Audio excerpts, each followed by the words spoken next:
Hello everyone, welcome to this video.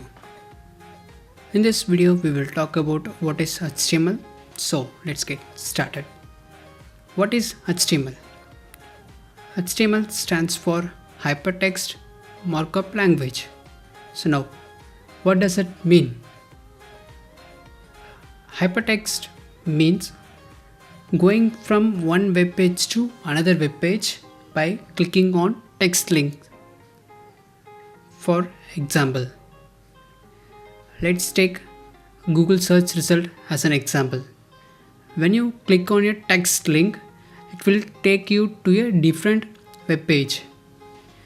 This is called hypertext link. Now, what is markup language?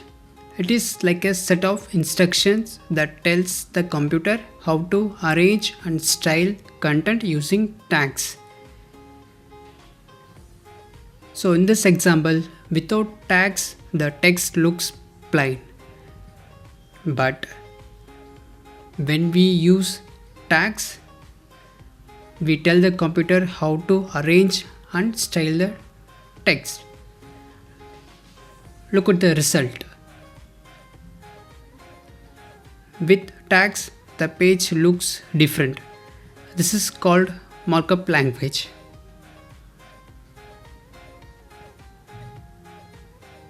So, HTML, hypertext markup language, is the language we use to organize web pages and their content with tags.